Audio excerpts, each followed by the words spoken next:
नमस्कार साथियों, RPSC study परिवार में आप सभी का हार्दिक स्वागत और अभिनंदन है। तो आज का हमारा टॉपिक रहेगा सिंधु घाटी सभ्यता पार्ट 2। इस वीडियो में मैंने सभी क्वेश्चन सिलेक्टेड और इम्पोर्टेंट क्वेश्चन लिए जो कि परीक्षा के अंदर बार बार पूछे जाते हैं। अगर आप किसी भी कंपटीशन एग्जाम की तैयारी कर रहे हो तो ये वीडियो आपके लिए काफ़ी महत्वपूर्ण रहने वाला है। तो चलो हम वीडियो को शुरू करते हैं। आज का हमारा पहला क्वेश्चन है, सिंधु घाटी सभ्यता को आर्यों से पूर्व रखे जाने का महत्वपूर्ण कारक है लिपि नगर, नगर नियोजन, तांबा या फिर मर्दभांड। तो सिंधु घाटी सभ्यता को आर्यों से पूर्व रखे जाने का महत्वपूर्ण कारक कौन सा है? मर्दभांड। इस प्रश्न का सही आंसर होगा विकल्प डी। नेक्स्ट प्रश्न, सिंधु घाटी के निवासियों की सभ्यता को जानने का मूल स्रोत क्या है? यानी सिंधु घाटी के जो निवासी थे उन सभ्यता को जानने का मूल स्रोत क्या है? मुहरे, बर्तन, जेवर, हथियार और औजार, मंदिर या फिर लिपि। तो सिंधु घाटी सभ्यता के निवासियों को सभ्यता को जानने का मूल स्रोत क्या है? तो वह है बर्तन, जेवर, हथियार और औजार। इस प्रश्न का सही आंसर होगा विकल्प बी। नेक्स्ट प्रश्न, हड़प्पा सभ्यता किस युग की थी? कांस्य युग, नवपाषाण युग, पुरापाषाण युग या फिर लोह युग। तो हड़प्पा सभ्यता वो किस युग की थी? कांस्य युग की। इस प्रश्न का सही आंसर होगा विकल्प ए। नेक्स्ट प्रश्न, सिंधु घाटी सभ्यता निम्नलिखित में से किस सभ्यता के समकालीन नहीं थी? आपको ये बताना है कि किस सभ्यता के समकालीन नहीं थी।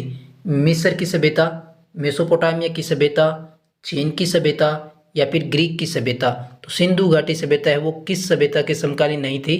तो वह ग्रीक की सभ्यता के समकालीन नहीं थी। इस प्रश्न का सही आंसर होगा विकल्प डी। नेक्स्ट प्रश्न, निम्नलिखित में से कौन हड़प्पा और मोहनजोदड़ो के उत्खनन से संबंधित नहीं थे? आपको क्या बताना है कि जो हड़प्पा और मोहनजोदड़ो है उसके उत्खनन से संबंधित कौन नहीं थे? आर डी बनर्जी, के एन दीक्षित, एम एस वत्स या फिर वी ए स्मिथ। तो दोस्तों इस प्रश्न का सही आंसर होगा विकल्प D, V S Smith. Next प्रश्न, हड़प्पा सभ्यता विस्तृत थी, यानी हड़प्पा सभ्यता का विस्तार कहाँ से कहाँ तक है? पंजाब, दिल्ली और जम्मू कश्मीर, राजस्थान, बिहार, बंगाल और ओडिशा, पंजाब, राजस्थान, गुजरात, ओडिशा और बंगाल या फिर पंजाब, राजस्थान, गुजरात, उत्तर प्रदेश, हरियाणा, सिंधु और बलूचिस्तान। तो हड़प्पा सभ्यता का विस्तृत है वो कहाँ से कहाँ तक है? पंजाब, राजस्थान, गुजरात, उत्तर प्रदेश, हरियाणा, सिंधु और बलूचिस्तान। इस प्रश्न का सही आंसर होगा विकल्प डी।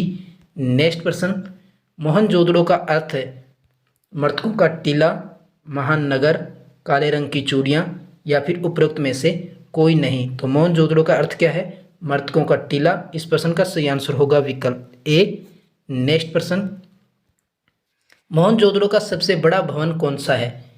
विशाल स्नानागार, अन्नागार, स्तंभ हॉल या फिर 2 मंजिला भवन। तो मोहनजोदड़ो का सबसे बड़ा भवन कौन सा है? अन्नागार। इस प्रश्न का सही आंसर होगा विकल्प बी। नेक्स्ट प्रश्न, धोलावीरा जिस राज्य में स्थित है वह है कौन सा है? गुजरात, हरियाणा, पंजाब या फिर राजस्थान। तो धोलावीरा है किस राज्य के अंदर स्थित है? तो वह है गुजरात के अंदर। इस प्रश्न का सही आंसर होगा विकल्प ए। नेक्स्ट प्रश्न, निम्नलिखित में से कौन सा स्थल गगर एवं उसकी सहायक नदियों की घाटी में स्थित है? आलमगिरीपुर, लोथल, मोहनजोदड़ो या फिर बनावाली। तो दोस्तों इस प्रश्न का सही आंसर होगा विकल्प डी, बनावाली है जो घग्गर एवं उसकी सहायक नदियों की घाटी के अंदर स्थित है। नेक्स्ट प्रश्न, हड़प्पा के काल का तांबे का रथ किस स्थान से प्राप्त हुआ है? कुणाल, राखीगढ़ी, दायमाबाद या फिर बनावाली। तो दोस्तों इस प्रश्न का सही आंसर होगा विकल्प सी, दायमाबाद से जो तांबे का रथ है वो प्राप्त हुआ था। नेक्स्ट प्रश्न, हड़प्पा संस्कृति के स्थल एवं उनकी स्थितियों संबंधित निम्नलिखित युगम में से कौन सा एक सही सुमेलित नहीं है? आलमगिरीपुर उत्तर प्रदेश, बनावाली हरियाणा, दायमाबाद महाराष्ट्र या फिर राखीगढ़ी राजस्थान। तो दोस्तों इस प्रश्न का सही आंसर होगा विकल्प डी, राखीगढ़ी राजस्थान है जो सही सुमेलित नहीं है। नेक्स्ट प्रश्न, सुरकोटला की खोज किसने की थी? यज्ञदत्त शर्मा, रंगनाथ राव, जेपी जोशी या फिर आर एस बिष्ट। तो सुर कोटड़ा की खोज है वो किसने की थी? जेपी जोशी के द्वारा। इस प्रश्न का सही आंसर होगा विकल्प सी।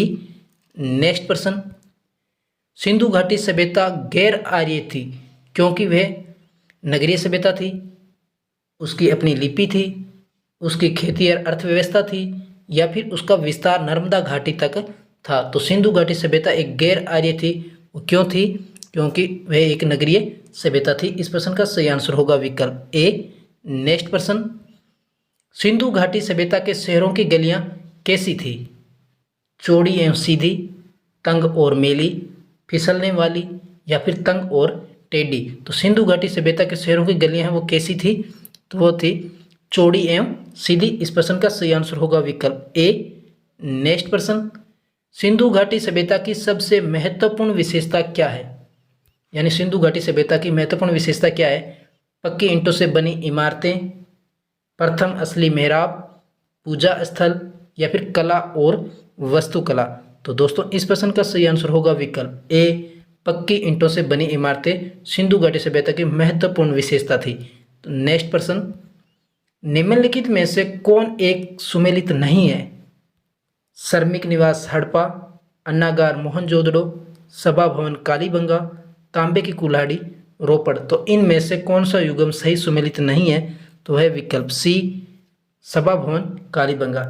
नेक्स्ट प्रश्न, निम्नलिखित में से किस स्थल से युगल समाधान दिव्य संस्कार का प्रमाण मिला है? कुन्नसी, धोलावीरा, लोथल, या फिर कालीबंगा। तो दोस्तों इस प्रश्न का सही आंसर होगा विकल्प सी, लोथल से युगल समाधान और दिव्य संस्कार का प्रमाण मिला है। नेक्स्ट प्रश्न, देवी माता की पूजा किससे संबंधित थी?